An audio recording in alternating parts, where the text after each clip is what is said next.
Okay, so we have some breaking news today. Joe Biden actually drops out of the presidential race. I was not expecting that today, but I am glad that he is doing this now so that the DNC has time to actually find a replacement and so that replacement can get a VP. So, who is it going to be? He's endorsing his current VP, Kamala Harris. You have been promoted. You are now one of my elite employees. He says, my fellow Democrats, I've decided not to accept the nomination and to focus all my energies on my duties as president for the remainder of my term. My very first decision as the party nominee in 2020 was to pick Kamala Harris as my VP, and it's been the best decision I've made. Today, I want to offer my full support and endorsement for Kamala to be the nominee for our party this year. Democrats, it's time to come together and beat Trump. Let's do this. So, with that said, what are we about to see throughout social media? A bunch of sexism and racism. They're going to be acting like she is unqualified. We're going to hear talks of this being a DEI hire. They are going to come for her. And I am not particularly ready for that, but we are about to see a barrage of sexism and racism and talks of DEI as if this woman was not credentialed before becoming vice president.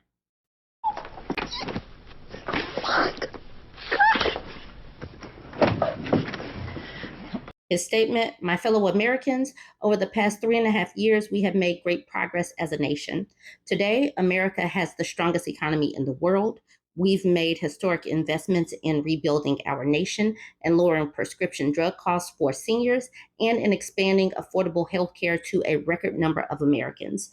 We've provided critically needed care to a million veterans exposed to toxic substances, passed the first gun safety law in 30 years, appointed the first African American woman to the Supreme Court, and passed the most significant climate legislation in the history of the world. America has never been better positioned to lead than we are today. I know none of this could have been done without you, the American people. Together, we overcame a once in a century pandemic and the worst economic crisis since the Great Depression. We've protected and preserved our democracy, and we've revitalized and strengthened our alliances around the world. It has been the greatest honor of my life to serve as your president. And while it has been my intention to seek reelection, I believe it's in the best interest of my party and the country for me to stand down and to focus solely on fulfilling my duties as president for the remainder of my term. I will speak to the nation later this week in more detail about my decision. For now, let me express my deepest gratitude to all those who have worked so hard to see me reelected. I want to thank Vice President Kamala Harris for being an extraordinary partner through all this work. And let me express my heartfelt appreciation to the American people for the faith and trust you have placed in me. I believe today what I have always have, that there is nothing America can't do. When we do it together, we just have to remember we are the United States of America. That was a very classy resignation letter. And I wonder if the DNC is going to allow Kamala to actually run up against Trump. I believe that, I have always said I would vote for a half dead goat. And that still is the case. I'm voting for whoever the DNC puts up because absolutely not to Trump. Absolutely not. I'm voting for a moldy blueberry muffin over Trump. It's just not happening. But this will be very, very interesting to see how the DNC goes and who would be the VP nominee and all of that. So you guys go ahead and weigh in with your thoughts. After seeing the news that Joe Biden has dropped out of the race, I immediately went over to the Twitter to see what they are saying about Kamala. And I am just bracing myself for the racism and the sexism that is about to ensue. But I just wanted to see what was going on. So this person says Kamala Harris is the 47th president of the United States, calling it now. Valentina Gomez, a name like Valentina Gomez, talking about another DEI hire. And they were wondering who's going to be her VP. And they said Pete Buttigieg. People are throwing out the name Pete Buttigieg, but I think that America is not ready for a colored lady and a man-loving man It's just not going to happen. Chris Evans says, we are about to find out just how many of you who demanded this outcome really do, in fact, support Kamala Harris like you said you did. The Real House Husband says she's going to bring out so many young voters. Leslie says, exactly. We will see who's full of about VP becoming president and who is not.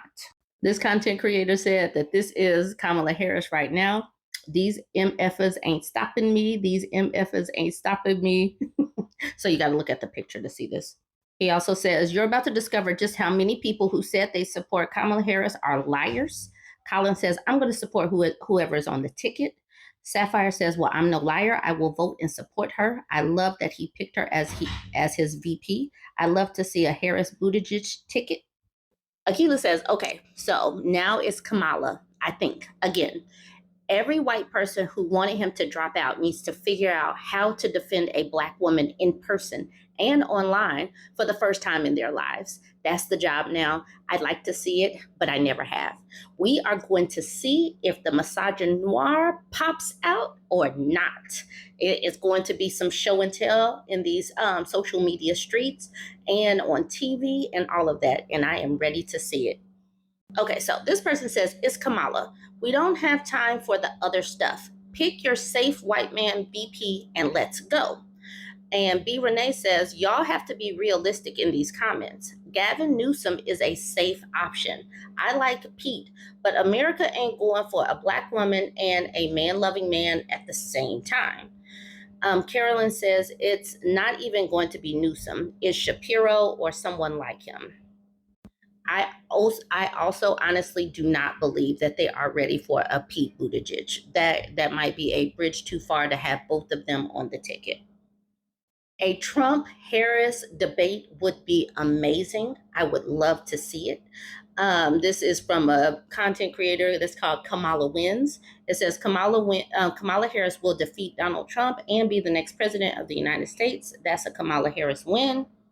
And Shui Lex says, I'm terrified that a racist and misogynistic country that barely elected a white woman in the popular vote over Donald Trump won't elect Kamala. And I don't think that's an unrealistic fear. As a Black woman myself, I completely understand where Shui Lex is coming from, because I have lived in this country for a long time, and I know that we are pushing things to think that this country is ready to unpack some of that sexism and racism that this country is built on. But we'll see. She says, I'm desperately wishing that I'm wrong, but I'm also ready for the worst and actively hoping before November that blank doesn't happen. So we'll see. I do want to know what you guys think. Go ahead, join the conversation, chime in. Do you think that we're about to be flooded with all kind of misogynoir? Just let me know. Okay, kids, time for the pledge. I pledge allegiance to the flag and to the President of the United States of America, to the biblical values for which our country stands, and to the natural order of man and woman under God, loyal to the President at all times, with liberty and justice for all.